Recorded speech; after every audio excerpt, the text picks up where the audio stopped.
तो इससे पहले कि हम लोग एजेक्स या फिर फेच एपीआई सीखें, हमें जेसन सीखना जरूरी है, क्योंकि एजेक्स और फेच एपीआई में डाटा ट्रांसफर होता है और डेटा ट्रांसफर होने के लिए जेसन सीखना बहुत जरूरी है। तो चलो पहले जेसन सीखते हैं हम लोग।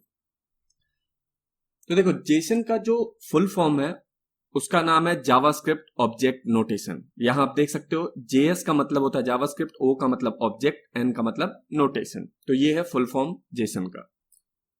जेसन बेसिकली होता क्या है, वो एक टेक्स्ट फॉर्मेट है जिसके थ्रू हम लोग डेटा को ट्रांसफर कर सकते हैं या फिर स्टोर कर सकते हैं। ठीक है, तो डेटा को स्टोर या ट्रांसफर करने के लिए जो एक फॉर्मेट हमने बनाया है टेक्स्ट का, उसको बोलते हैं जेसन। अब देखो, ये यूज मेनली दो जगह पे होता है। ठीक है, या तो एपीआई सर्वर से जब आप डेटा लेते हो या सर्वर को डेटा देते हो तो वो एक एपीआई के थ्रू होता है। ठीक है, और वो बेसिकली आप जेसन में ही करोगे एपीआई में। ठीक है, वो आगे चल के आपको पता चल जाएगा सब कुछ, जब हम लोग जेसन को यूज कर रहे होंगे एजेक्स और फेच एपीआई में, राइट। और दूसरा यूज है कॉन्फ़िग फाइल। जैसे कि आपका वीएस कोड का अगर आप कॉन्फ़िगरेशन चेंज करना चाहोगे तो वहां पे आप जाके जब देखोगे तो देखोगे जेसन में ही सारा का सारा डेटा स्टोर है या कॉन्फ़िग का सेटिंग स्टोर है, राइट। तो एपीआई और कॉन्फ़िग फाइल किसी भी चीज का आप अक्सर देखोगे कि जेसन में ही स्टोर रहेगा वो। अच्छा, अब यहां पे हम लोग बात करते हैं कि जो हमने बोला कि जावास्क्रिप्ट ऑब्जेक्ट नोटेशन है जेसन का मतलब, तो उसका मतलब क्या है। तो उसका मतलब इतना है कि जावास्क्रिप्ट का जो ऑब्जेक्ट था ना, उसी का नोटेशन हम लोगों ने इसमें यूज किया है। जैसे फॉर एग्जांपल देखो, यहां पे जो नीचे आपका ऑरेंज कलर का लिखा हुआ है ना, ये जेसन डेटा है। ठीक है, और अब यहां पे देखो, मैंने यहां पे जो डिफाइन किया है कि data is in name value pair. Name value pair आपको अगर याद होगा तो जावास्क्रिप्ट ऑब्जेक्ट में भी हम लोग नेम वैल्यू पेयर से ही स्टोर रखते हैं, और यहां पे भी देखो ये जेसन डेटा है तो यहां पे भी हमने नेम वैल्यू पेयर में ही स्टोर कर रखा है। नेम विश्वजीत, एज 25, ऐसा लिखा हुआ है हमने। फिर दूसरा चीज क्या है कि डेटा सेपरेट होगा कॉमा से। जैसे नेम के बाद हमें एज डालना था तो नेम के बाद हमने पहले कॉमा डाला, उसके बाद एज लिया है। ठीक है, एज के बाद हमें लैंग्वेज देखना था कौन कौन जानता हूं, तो यहां पे मैंने कॉमा दिया है। ठीक है, डेटा सेपरेट किस चीज से होता है, यहां कॉमा से होता है। करली ब्रेसेस एक ऑब्जेक्ट बताता है। देखो यहां पे करली ब्रेसेस स्टार्ट हुआ है, यहां से करली ब्रेसेस एंड हुआ है। ठीक है, तो ये हमारा एक ऑब्जेक्ट है विश्वजीत नाम का। ठीक है, स्क्वायर ब्रैकेट एरे होगा। ठीक है, एरे आप लोग देख चुके हो तो डिफाइन करने की जरूरत नहीं है। जैसे यहां पे देख लो, लैंग्वेज में यहां पे हमने एरे यूज किया है।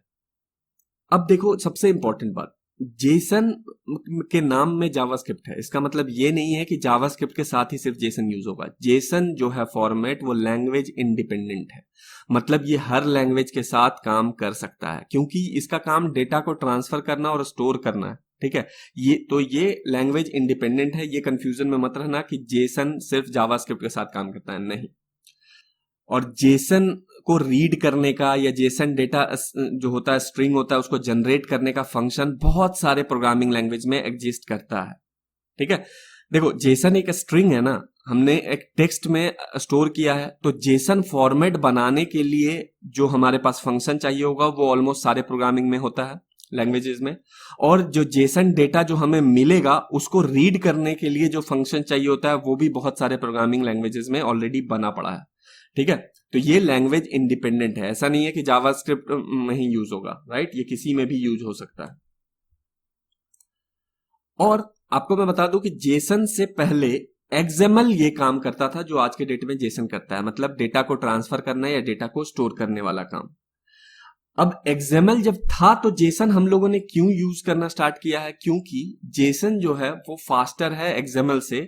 जब आप डेटा पार्सिंग करते हो, मतलब डेटा को पार्स करना स्टार्ट करते हो, डेटा एक तरह से कह लो कि डेटा को फेच करके एक एक डेटा को स्टडी करना स्टार्ट करते हो, तो वो फास्टर होता है। जेसन का लिखने का फॉर्मेट थोड़ा क्लीन है एक्सएमएल से, और जेसन लाइट वेट भी है एक्सएमएल से, मतलब कि वो जो चीज वो 10 लाइन में लिखा जाएगा ये 5 लाइन में लिख सकता है।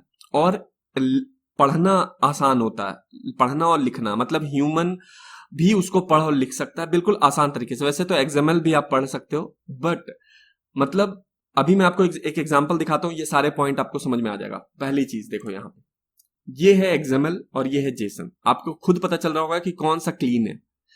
ठीक है, क्लीन आपको ये दिख रहा है।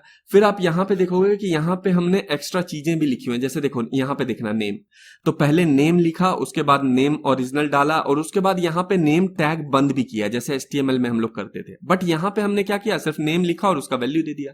बट यहाँ पे देख रहे हो हमें एक्स्ट्रा लिखना पड़ रहा है, नेम टैग ओपन भी करना पड़ रहा है और यहाँ पे क्लोज भी करना पड़ रहा है। तो आप देख रहे हो एज में भी देखो, एज टैग ओपन करो, क्लोज करो, बीच में वैल्यू दो। यहाँ पे हमने डायरेक्ट लिखा एज और वैल्यू दे दिया। तो देख रहे हो इसमें एक्स्ट्रा चीजें आपको लिखनी पड़ रही है, इसमें कम चीजें लिखनी पड़ रही है। तो ऑब्वियस सी बात है कि ये फास्ट होगा। और थोड़ा आपको अगर देखोगे तो आपको रीड करने में आपको जेसन आसानी से रीड हो रहा होगा और एक्सएमएल भी रीड हो रहा है, बट थोड़ा सा कॉम्प्लिकेटेड लग रहा है, राइट। कॉम्प्लिकेटेड नहीं बोलूंगा मैं, कॉम्प्लेक्स बोलूंगा, कि ढूंढना थोड़ा देख के ही आप अचानक से, आपको अगर मैं बोलूं कि इसमें से नेम ढूंढो या एज कहां लिखा हुआ है, तो आपको पूरा का पूरा यहां से पढ़ना पड़ेगा, लेकिन यहां पे क्लियर दिख रहा है, राइट। तो यही फर्क है जेसन और एक्सएमएल में। एक्सएमएल भी आज के डेट में यूज होता होगा कहीं ना कहीं, बट अब एक्सएमएल खत्म होने वाला है और खत्म हो जाएगा, ठीक है। हर जगह आपको जेसन ही मिलेगा डेटा ट्रांसफर या स्टोर करने में।